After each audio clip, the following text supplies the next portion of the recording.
Fala rapaziada, vamos falar da análise do quinto episódio de X-Men 97. E que espetáculo de episódio, galera. Que foi isso? Que episódio sensacional, fantástico. Eu acho que, sem sombra de dúvidas, foi o melhor episódio. Eu acho que, sem sombra de dúvidas, é ótimo, né? Eu vou explicar melhor. Sem sombra de dúvidas, foi o melhor episódio dessa temporada e, quiçá, o melhor episódio de toda a série X-Men 97. Desde a série antiga dos anos 90. Esse episódio foi espetacular, espetacular, sim. Me deixou sem reação. Eu acho que eu terminei o episódio, eu fiquei uns 20 minutos parado com a tela preta, olhando pra TV e falando o que acabou de acontecer, sabe? Sem entender. Eu tive que rever o episódio. Eu já vi muita gente falando sobre esse episódio porque eu quero entender tudo que tá acontecendo. E essa aqui também não vai ser a minha versão definitiva. Certamente eu ainda tenho muito pra pensar sobre esse episódio. Mas, cara, que fantástico, que sensacional. Elevando, assim, essa série num nível, assim, a Marvel voltando para os seus anos de glória e se bobear até melhor do que os seus anos de glória, porque X-Men 97 está fazendo jus ao que a gente ama. X-Men, Marvel, quadrinhos, é isso que a gente quer ver. É isso que a gente quer ver nas telas também, é isso que a gente quer ver em tudo que envolve esses personagens de super-heróis, cara. É isso aqui, pega a base dos quadrinhos e transforma isso numa coisa melhor, sabe? Você pode juntar vários arcos, é o que acontece aqui, a gente tem diversos arcos aqui adaptados juntos pra se encaixar e fazer uma história ainda melhor, sabe? E potencializar os personagens, aumentar ainda a carga dramática. Cara, fantástico.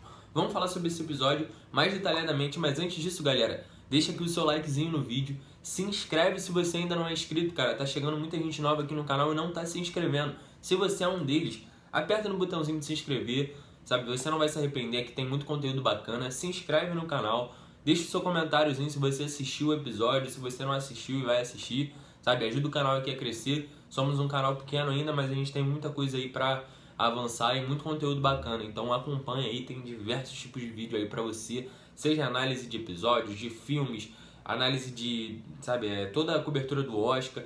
Fiz vídeos lá no comecinho do canal, trazendo alguns conteúdos históricos mesmo, de locais históricos onde eu visitei para trazer para vocês. Então é bem bacana, tem bastante conteúdo, beleza?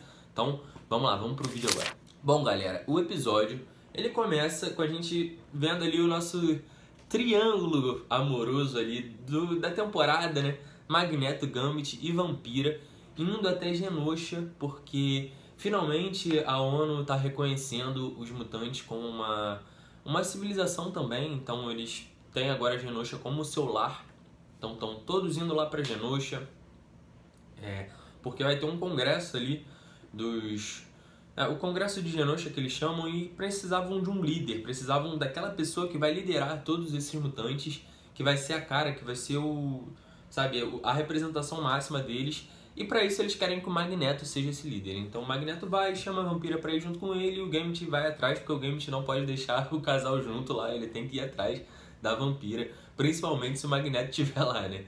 Então eles vão lá, chegam lá, muito bacana ver o Noturno aqui aparecendo, e cara, muito bom que essa série tá trazendo aqui a linguagem materna desses personagens, né? Então o Noturno falando alemão, o Roberto da Costa, né, que é o nosso brasileiro, falando português. Então referências muito bacanas. O Noturno, que é um personagem fantástico, fantástico. Relembrando a amizade aqui com Gambit e a Vampira, já que Gambit, Vampira e Logan foram os personagens que encontraram ele lá na série antiga, salvaram ele ali, porque ele chamavam ele de um demônio ali que vivia lá nos Alpes e tal. E aí eles foram atrás lá e salvaram, meio que, né, reconheceram ele como um mutante, não como um demônio, e tiveram uma grande amizade. Então o Noturno chegando aqui, abraçando ele, sabe? Tipo, foi muito bonito ver isso. E aí a gente vai pra questão do Congresso de Genosha, onde a gente tem diversos líderes ali que a gente acompanha. Madelyne Pryor tá de volta, sim, ela foi pra Genosha, né, pra se tornar ali uma das personalidades importantes de Genosha. E ali a gente tem também Emma Frost, Sebastian Shaw, que junto com a Emma Frost fazem ali os líderes do Clube do Inferno. Apareceram lá no filme dos X-Men Primeira Classe, quem não lembra, né? Tem a Moira também, que é aquela personagem que também estava em Primeira Classe, que é a humana ali que sempre ajudou o Professor Xavier, que estava envolvido ali com o Professor Xavier. Então tem ela também. Personagens importantes para os mutantes reunidos ali nesse congresso de Genosha, para eleger justamente o Magneto como o seu líder, né? O seu o seu mutante que vai comandar aí Genosha e vai comandar toda a nação mutante. E aí ele fala que ele aceita com uma condição, se a vampira estiver do lado dele. E aí a gente tem agora todo o embate, né? Porra, quem a vampira vai escolher? O Magneto, que ela pode encostar, a gente sabe que eles, né, tem a explicação lá de todo o passado deles. Ele foi um mutante que a mãe da vampira levou até ele pra reconhecer os poderes, pra treinar ele. E aí ele consegue fazer ali uma camada de magnetismo pra poder se proteger dos poderes dela e conseguir tocar ela. Então pode tocar, pode beijar, pode ter relações com ela. Então a vampira tem essa relação muito forte com o Magneto. Ou o Gambit, né, que é a sua relação amorosa aí desde os tempos de X-Men dos anos 90, né? Então é essa relação que ela tem já há muito tempo com ele. Eles são apaixonados um pelo outro, mas eles não podem se tocar. Então ela tem todo esse embate. Ela prefere o toque físico, ela prefere o amor genuíno. Então tudo isso fica pairando na cabeça dela até que ela tem uma conversa com Gambit e se decide que ela vai aceitar a proposta do Magneto, porque para ela o toque físico é muito importante, já que ela é uma pessoa que não consegue tocar ninguém. E cara, isso é muito significativo. Eu sei que tem os fã-clubes Gambit, fã-clube Magneto. Eu sou muito mais fã do Gambit, pra ser sincero. Mas, cara, é muito válido toda essa perspectiva dela. Ela não pode tocar ninguém, sabe? Ela é uma pessoa que não tem contato físico, um ser humano que não tem contato físico com outros humanos. E aí ela encontrou alguém que ela consegue ter isso, então é muito válido que ela queira ter esse relacionamento com ele. E aí, no meio disso tudo tá acontecendo também um documentário lá na Mansão X, na mansão dos X-Men. E aí ela, né, uma repórter, ela tá entrevistando os X-Men justamente para tentar humanizar um pouco essa visão deles para a população, né, para que eles comecem a identificar eles como humanos.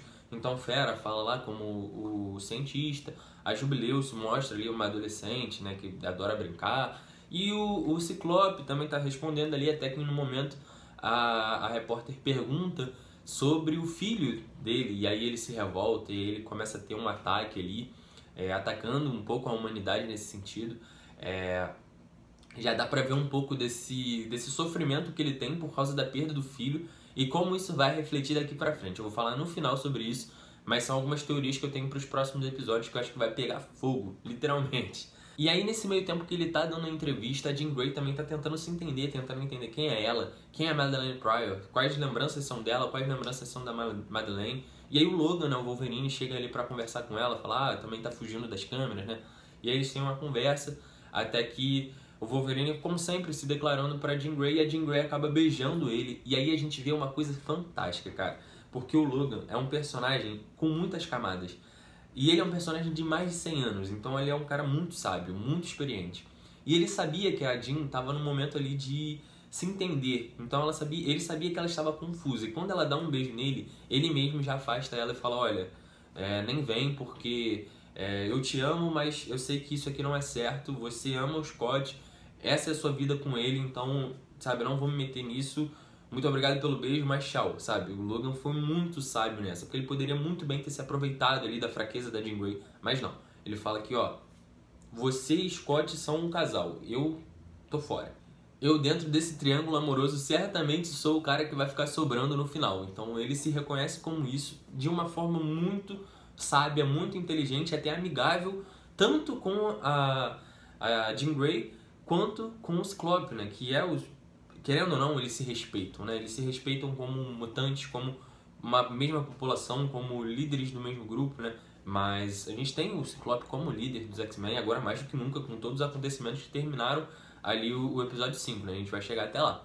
Mas enfim, só pra gente ter essa relação, e aí a gente percebe que o Ciclope, ele tá tendo um contato telepático com a Madelyne Pryor durante esse tempo todo, e a Jean Grey fica muito brava, porque era um tipo de relacionamento que eles dois tinham, e ele meio que tá fazendo isso com a Madelyne Pryor também, porque ele também ama ela, né? Ele mesmo fala que ele ama as duas, ela é a mãe do filho dele, então tá sendo muito confuso pro Scott, realmente, é muito confuso uma situação dessa. Ele viveu aí anos com uma Jean Grey, e essa Jean Grey é trocada pela Madelyne Pryor, que nem sabe que ela é uma outra pessoa, então tem a relação como se fosse uma Jean Grey durante muito tempo, e aí percebe que é um clone, e a Jean Grey voltou, e ele teve um filho com essa clone, então tem uma relação muito pessoal com essa clone. Cara, é uma situação assim, casos de família total, né? Então é válido também que ele tá nesse dilema, porque realmente é muito difícil ter isso. É muito difícil uma situação dessa, ninguém consegue se imaginar estando nisso, né? Então, E aí tem toda essa relação, né? A gente não sabe como é que vai ficar esse relacionamento da Jean com o Ciclope, mas eu acho que no final eles vão acabar se acertando. E aí o episódio que tava se transformando ali num episódio até bacana, cara. Eu não diria que o episódio estava ruim até esse final, tá? Não estava ruim, eu tava gostando mesmo. Tava trabalhando muito bem essa emoção dos personagens, sabe? A vampira chega lá pro Gambit e fala que vai escolher o Magneto. A gente vê o sofrimento dentro do Gambit, porque durante todo o episódio ele tava se entendendo. Porque ele tem uma conversa com o Noturno e o Noturno fala: cara, vocês humanos são muito esquisitos, porque pra vocês o toque é importante. E aí ele começa a entender que, cara, não é só o toque que simboliza o relacionamento deles dois. Então ele fala isso pra ela, né? O toque não é o principal, sabe? Tem muitas coisas além disso, porque foi um ensinamento que o Noturno passou pra ele. Então é bem interessante toda essa visão, o Gambit vai evoluindo quanto a isso. E aí ele percebe que realmente, cara, não tem como. Ele sai muito triste, arrasado, chorando muito. A vampira também chora muito ali naquele momento. Já dá um apertozinho no coração vendo essa separação. E aí a vampira chega lá numa festa de gala, toda linda, toda arrumada. E aí tem uma dança espetacular ali com o Magneto na frente do Gambit, que é uma tortura pra ele, coitado. Ele vê ali os dois se tocando e aí ele vai embora. E aí, tudo lindo e tal. E aí ela dá um beijo nele na frente de todo mundo. E aí ela fala: o Gambit tem razão. Não é só o toque físico que importa, tem muitas coisas além disso. Então ela recusa o pedido do Magneto para eles estarem juntos ali como líderes e como um casal, para ela se juntar ao Gambit e realmente entender o seu amor pelo Gambit como ser mais forte do que o toque físico. É um momento assim que, apesar de ter dado aquele sofrimento pro Gambit, de ter visto ele se tocando, eu não sei se ele chegou a ver ele se beijando, acho que não, mas assim, é triste pro Gambit. Mas ela precisava ter esse encerramento com o Magneto, ela precisava ter esse final com ele pra conseguir assumir que quem ela ama de verdade é o Gambit, né? E aí nesse meio tempo a Madelyne Pryor tá tendo algumas visões, aí ela vai pra fora tomar um ar e aí do nada aparece o Cable. Ela reconhece o Cable como seu filho, sabe? Olha no olho dele e fala: sabe, eu te reconheço, você é meu filho. E aí o Cable tá desesperado falando: não, de novo não, pelo amor de Deus, desliga a luz, acaba e tal. E aí ele tem que voltar no tempo, pede desculpas pra mãe dele e fala: desculpa mãe, mas ele tem que sair dali porque ele vai ter que de alguma forma voltar ali. A gente vai falar isso sobre o final também com as teorias que eu vou trazer. Tá ficando um vídeo longo, mas eu já vou acabar, estamos chegando no último ato. Então vamos falar agora sobre o final, porque começa um suspense danado, você não entende o que tá acontecendo. O Cable chegou ali desesperado falando pra todo mundo sair dali. O que tá acontecendo? De novo não, ou seja, ele já viveu essa experiência, tá tendo que viver de novo. E aí, pum, começa a vir uma luz verde. Quando você vê, cara, é um sentinela, assim, mega ultra high power. Eu acho que o maior sentinela que eu já tinha visto, com 3 cabeças de sentinela, um bicho gigantesco, destroçando Genosha, fazendo um extermínio, como a gente viu em Ed Extermínio, que é um arco que retrata ali a história da irmã do Magneto, do Professor Xavier, perdão, que o Professor Xavier tentou matar ela quando era um bebê. É uma história bem maluca, bem macabra, mas ela conseguiu sobreviver de alguma forma e ela quer essa vingança, então ela acaba destroçando os mutantes, né? Acaba fazendo esse extermínio. Aqui eu acho que não vai ser isso que vai ser adaptado, tá? Até porque o Professor Xavier nem tá aqui, então não faria muito sentido por que ela tá atacando ele se o Xavier já morreu, né? Teoricamente já morreu. Então não faria sentido, vai ter uma outra adaptação. Eu sinceramente não faço ideia de como eles vão adaptar isso, mas mais pra frente a gente vai ter respostas, tá? Mas aí esse sentinela destroça todo mundo, acaba com todo mundo, sai destruindo ali, matando muita gente. A gente vê a líder dos Mordok sendo assassinada lá. A gente vê o Noturno ficando destroçado, sabe? Numa tentativa ali de salvar o Gambit, a vampira. Ele não morreu, que a gente vê ele depois no futuro, mas ele fica acabado, assim, destruído.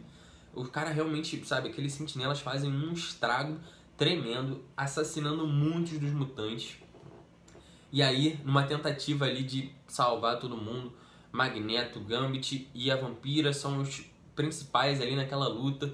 A gente vê muito do poder deles ali. O Magneto, sabe, as cenas de luta impecáveis, cara. Cenas de luta muito bonitas, muito lindas mesmo. Ele, sabe, tipo, destroçando ali os sentinelas. O Gambit super high power com as cartinhas dele, a energização dele. sabe, a moto dele, ele salvando lá o povo de Mordor que tava lá embaixo do bueiro, né, consegue salvar, e aí o Magneto ele consegue, né, dar de cara ali com o Sentinela na frente deles, ele consegue proteger ali aquele povo, aquela criancinha que ele já tinha salvado nos X-Men 97 dos anos 90, cara. Se você pegar lá o primeiro ou o segundo episódio, ele salva aquela criança e fala pra ele não ter medo, porque o Magneto, ele é mutante assim como eles, então ele vai proteger todos os mutantes contra os humanos. E é muito lindo ele envolvendo ali, e aí ele afasta o Gambit e a Vampira, sabe? E ele tá ali, o Sentinela fala ameaça de nível ômega detectada, porque o Magneto é um mutante nível ômega. Ele tá ali protegendo e tal, até que no momento ele vê que realmente não vai dar. E aí o Sentinela consegue matar eles ali, né, que estavam na redoma do Magneto, o Magneto e o povo ali de Mordor, que tava ali junto com ele. E aí assassina eles e fala ameaça neutralizada. E aí a Vampira, cara, fica arrasada, destroçada, e aí ela, num acesso de raiva, vai pra cima do Sentinela. Só que o Gambit, aí vem o heroísmo de fato, sabe? Aí vem o heroísmo final que me fez gostar ainda mais desse personagem que eu já amava. Eu já amava ele, e depois desse episódio, eu acho que ele pra mim tá no top 3 de melhores personagens aqui dos X-Men, porque o que ele fez foi absurdo. Ele energiza a moto dele ali, joga em cima da Vampira pra tirar ela, já que ela ia se suicidar basicamente, nem indo pra cima, ela não ia sobreviver. E aí ele salva o seu amor, mas ele se sacrifica ali na frente, né, por ela e pelo resto da população mutante que ainda estava viva ali em Genosha. Então ele vai pra cima daquele sentinela gigante, e ele ali o tempo todo falando que ele dobra a aposta porque as cartas estão junto com ele, então ele vai pra cima. É um paralelo de uma conversa que ele já estava tendo com a Sherry dele, né, que é a Vampira, já contando que ele é assim, ele dobra a aposta porque ele sabe das probabilidades, então ele foi pra cima do Sentinela, foi atacado pelo Sentinela, foi perfurado pelo Sentinela ali, e aí naquele momento você já fica em choque e fala, caramba, realmente o Gambit se foi. E aí numa atacada de mestre, de heroísmo puro, ele energiza tudo aquilo com a sua energia cinética, ou seja, aquela energia toda sobrecarrega o Sentinela, e o Sentinela vira e fala, mutante intruso neutralizado. E aí ele vira e fala, mutante intruso não, meu nome é Gambit, lembre-se disso, que é o título do episódio, lembre-se disso. E aí ele energiza todo o Sentinela e explode eles com a rajada de energia cinética que ele tem, né, que é o poder dele. Que a gente sempre fala, né? Muita gente falava, nossa, o Gambit ele só solta as cartinhas, que poder merda, sabe? Tipo, ele só energiza ali as cartas. Não, cara, ele pode energizar qualquer coisa, mas olha o tamanho da explosão que ele pode causar, sabe? Ele é um mutante muito, muito mega high power. Ele pode causar uma destruição gigantesca, que foi o que ele fez. Só que ele não faz isso porque isso vai acabar com tudo que tá ao redor, né? Tipo assim, ele vai destruir tudo, inclusive ele mesmo. Então, assim, nessa atacada de heroísmo, ele realmente precisava acabar com aquele sentinela. Então ele explode tudo, inclusive se explodindo. E ao que tudo indica, morreu ali. A gente tem uma cena muito triste depois da Vampira ali agarrada com ele todo queimado. E ela, sabe, sem a luva, tocando ele, falando, eu não consigo te sentir, sabe? Foi muito pesado. Ali qualquer pessoa chora, não adianta. Você chorou, eu chorei, todo mundo chorou ali naquele momento, porque foi muito triste, sabe? Ela tocando nele de fato e vendo que ele não tá vivo. E, cara, acaba o episódio ali daquela forma, a gente fica destroçado, sabe? A gente fica ali horas sentado olhando pra TV, mas... Bom, galera, tem uma solução, e essa solução se chama Cable, se chama filho de Madelyne Pryor e Ciclope, um dos mutantes mais poderosos aí, que teve lá o seu vírus tecno-orgânico acabando com ele, basicamente, tirando muito do seu poder, deixando ele muito, muito, muito, muito desvalorizado do quanto ele poderia ser, certo? Ele poderia ser um dos mutantes mais high power de todos, mas o vírus acabou afetando ele. Só que ele tem o poder da viagem do tempo, ele pode viajar no tempo, e claramente ele já tinha feito isso antes, quando ele vira ali pra Madelyne Pryor e fala, de novo não. E ele sai, por que que ele saiu? Por que ele não ficou pra lutar? Porque ele precisa voltar de novo no tempo. Então sim, ele vai voltar no tempo, eu acho que a gente vai ver isso acontecendo. Não sei em que proporção, se vai demorar muito tempo, se vai ser rápido, não vai ser no próximo episódio, porque o próximo episódio é a continuação da história da Tempestade. né, tentando recuperar os seus poderes, aquela história que a gente viu no episódio passado. Então não vai ser no próximo episódio, não vai ser na quarta-feira que vem, provavelmente na outra quarta, ou vai se desenrolar um pouquinho aí até o 10º episódio, que é o último, né? Então a minha aposta é essa: Cable vai dar um jeito de salvar tudo ali. Não sei, cara, não sei se... Eu acho muito difícil o Magneto morrer nessa altura do campeonato, sabe? A gente já não tem o Professor Xavier. O Gambit também, eu acho que, assim, se eles tivessem que escolher quem vai voltar, Magneto volta e o Gambit vai ficar como sendo esse salvador, né? Essa morte como um herói salvador ali de toda essa questão. Provavelmente vai acontecer isso, mas eu ainda acredito na possibilidade do Cable salvar tanto o Magneto quanto o Gambit. Eu acho que o Gambit ele se tornou um personagem essencial muito depois dessa sua morte, sabe? Mostrando que o potencial dele é gigantesco, mostrando que todo mundo queria ver, que é o relacionamento dele com a vampira. Então eu acho muito difícil eles... eu acho que vai ser um erro para eles jogar fora isso, sabe? Eu acho que esse episódio vai mostrar aí, pelo clamor do público, que todo mundo quer ver mais do Gambit, sabe? O Gambit, que já foi muito subvalorizado, hoje em dia ele tá tendo um destaque muito grande nessa série. Então, que ele volte, tenha destaque maior, tenha o seu relacionamento com a vampira, porque todo mundo ama eles dois juntos. E Magneto também não pode ficar de fora, cara. O Magneto ele tem a sua ressurreição ali de uma forma brilhante, né? Depois da morte do Professor Xavier, ele se mostra como esse herói que ele precisava ser. Então ele se sacrifica pelos outros, ele salva os outros. Ele está sendo fundamental nessa guerra. Então vamos ver o que vai acontecer, cara. Eu tenho certeza que o Ciclope, né, o Scott, ele vai se rebelar muito forte aqui. Já deu pra ver pela parte de raiva que ele teve lá no documentário. Eu acho que ele vai ser um cara assim, que sabendo dessa destruição toda, ele vai ir com tudo pra cima dos líderes aí desse ataque. Ele vai querer matar, ele não vai querer só defender ali, né, e prender as pessoas, ele vai querer matar, porque o Scott ele tem essa veia. Por que ele foi apoiado tanto pelo Professor Xavier quanto pelo Magneto? Por que os dois se ajoelharam para ele como líder, né? Por que os dois aceitaram o Scott como o melhor líder dos mutantes lá nos quadrinhos? E eu ainda acredito que isso vai acontecer aqui nessa série. Porque ele tem justamente esse meio a meio, ele sabe combater o mal das duas formas, seja usando o bem do Professor Xavier, seja usando a parte ruim do Magneto, né? Seja matando. Ele também mata, ele também... ele não é esse bonzinho que só vai fazer o bem, vai prender, vai defender. Não, ele também mata quando é necessário. E eu acho que ele vai ficar com muita raiva por toda essa destruição em Genosha, principalmente, né, pela morte do seu amigo Gambit, pela morte do Magneto, que estava se mostrando um bom líder. Então ele vai se revoltar quanto a isso. Mesmo que os dois voltem, eu acho que ele ainda vai ser um cara bem rancoroso nesse sentido. E vamos ver como é que vai se desenrolar isso, cara. Episódio fantástico. Episódio fantástico. Sem sombra de dúvidas, o melhor episódio dessa série. E, cara, como é bom ser fã de X-Men. Tamo junto, galera. Um beijão, até o próximo vídeo.